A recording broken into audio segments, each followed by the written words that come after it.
আসসালামু আলাইকুম সবাইকে আরবি মিনি কুকিংয়ে স্বাগতম। আজকে আমি তৈরি করে দেখাবো আলু পুরি। অনেকেই অনেক রকমের পুরি খেয়েছেন, আজকে আমি হাতে চেপে তৈরি করব এই পুরিটি। তাহলে দেখা যাক এই মজাদার পুরিটি তৈরি করতে কী লাগছে। মাত্র দুটি উপকরণ। প্রথমে আমি নিয়ে নিয়েছি এখানে 2 কাপের মতন আটা, তারপরে পরিমাণ মতো লবণ আর তেল দিয়ে ভালো করে এটাকে মিক্স করে নেব।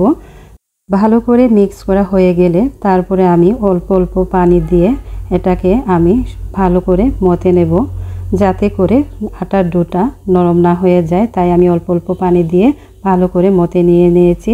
খামিরটা আমার হয়ে গেছে, এটাকে আমি কিছুক্ষণের জন্য রেস্টে রেখে দিব। এদিকে পুর করার জন্য আমি আগে থেকে কিছু পেঁয়াজ ভেজে নিয়েছি, তারপরে 4-5টা মরিচ। এখন এটাকে ভালো করে মরিচগুলো মিক্স করে নেব। ভেজে রাখা পেঁয়াজের দেওয়ার মানে হচ্ছে যাতে পুরটা নষ্ট না হয় বা খেতে একটু ভালো লাগে। তারপরে দিয়ে দেব সিদ্ধ করে রাখা আগে থেকে আলু, দিয়ে দেব ম্যাগি নুডলসের মশলা। ম্যাগি নুডলসের মশলাটার কারণ হচ্ছে এটা দিলে একটু টেস্ট লাগে।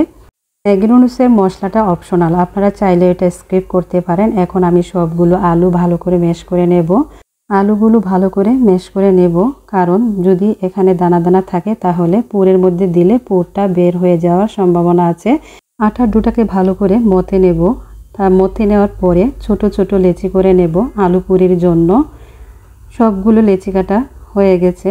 লেচি একটা নিয়ে ভালো করে গোল করে নেব, তারপরে মাঝখানটা এভাবে চেপে দেব।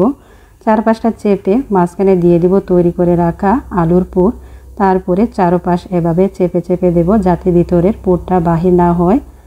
এইরকম করে হাতে চেপে দেব। আপনারা চাইলে এটা বেলেও নিতে পারেন, আমি বেলে নিয়ে নিই কারণ এটার নাম হয়েছে হাতে চেপা আলু পুরি। সবগুলো আলু পুরি তৈরি হয়ে গেছে। এখন এগুলোকে আমি তেলে দিয়ে দেব এক এক করে। আগে থেকে আমি তেলটা গরম করে নিয়েছি। এখন এটাকে মিডিয়াম আঁচে ভেজে নেব। মাঝে মাঝে আলুর পুরিগুলোকে এভাবে উল্টিয়ে দেব, যাতে করে এগুলো ফুলে ওঠে।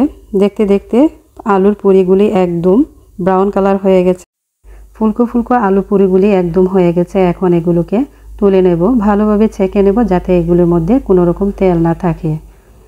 এরকম একটি সহজ এবং মজাদার নাস্তা আপনারাও সন্ধ্যায় তৈরি করতে পারেন এবং যে কোনো অতিথি আপ্যায়নে সহজে তৈরি করতে পারেন এই রেসিপিটি। যদি ভালো লেগে থাকে অবশ্যই লাইক, কমেন্ট, শেয়ার করবেন এবং ইউটিউব চ্যানেলটাকে সাবস্ক্রাইব করবেন এবং ফেসবুক পেজে একটা ফলো দিবেন। সবাই ভালো থাকবেন। আল্লাহ হাফেজ।